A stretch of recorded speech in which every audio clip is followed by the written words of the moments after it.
that the Modi government approach to the judiciary smacks of the three I's, I, and I, where the three I's stand for intimidation, interference, and influence. These unfortunately have become the insignia, the notorious spikes of this government.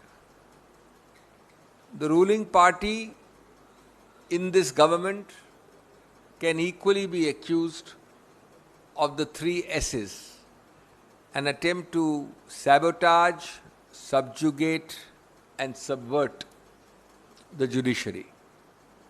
So this deadly combination of the three I's, intimidate, interfere, and influence, along with the three S's, to subvert from within unnecessarily by all kinds of antics the judiciary, is deplorable. When a bench of the Supreme Court made strong and directly pertinent observations for the simple reason that the person concerned in the Nipur Sharma case was seeking relief of the court. When they made directly pertinent observations regarding the conduct of that person seeking relief, namely Nipur Sharma, we saw three-pronged attack.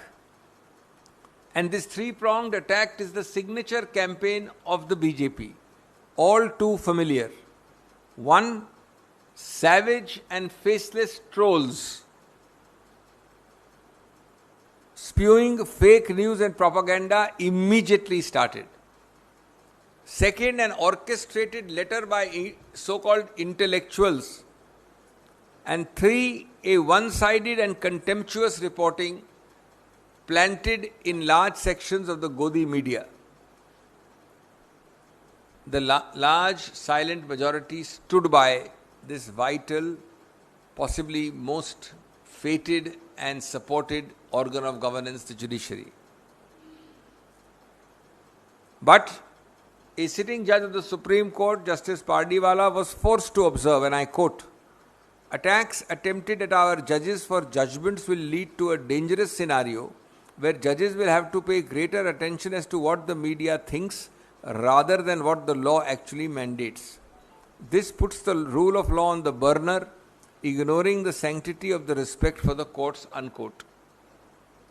Please juxtapose this statement of a sitting Supreme Court judge with the kind of trolling attacks which happened immediately after the bench dealt with that case.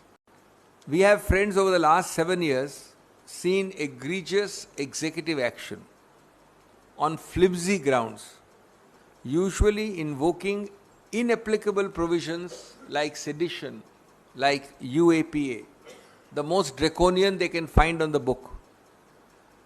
The biggest defaulters in this misuse of provisions, inapplicable provisions, has been the central government.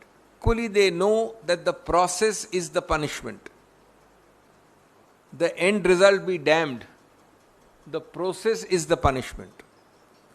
Tardiness or hesitation of courts through bail intervention in such contexts exacerbates this bad situation.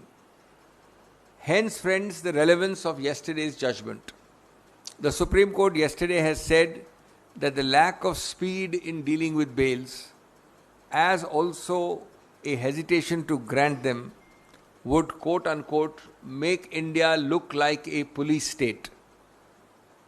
The Congress believes that this is much needed guidance from the Apex Court about the approach to bails and about how bail, not jail, being the norm is operationalized in practice.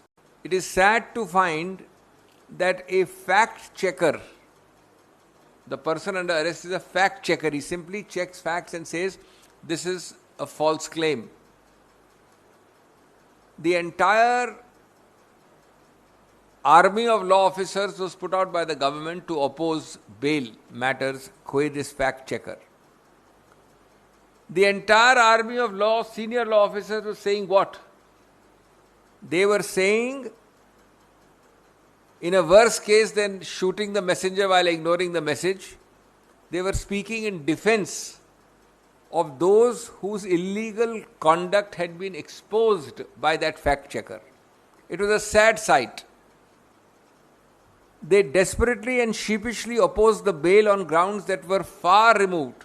For example, it is reported and well known, some of us were in court, one of the arguments of the state was that the sentiments of followers had been hurt by having a seer's hate speeches exposed. So you give a hate speech, so-called seer, I expose it by a fact check or by showing it, and my exposition or my exposure will hurt your feelings, is the argument officially orchestrated by this ruling party and the government, is that all of this is part of a grand, shady conspiracy.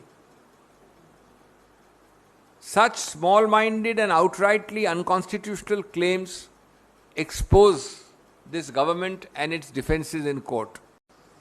The learned sitting judge of that court just yesterday said, and I quote, I am quoting, mind you, a sitting judge told me that he had received a call from Delhi, bracket name not disclosed. The person from Delhi asked about me. I told him that I am not affiliated to any party. He said that the additional DGP is from North India and he is very powerful. The High Court judge said, adding that a reference was also made by that judge who talked to this High Court judge regarding transfer of another judge.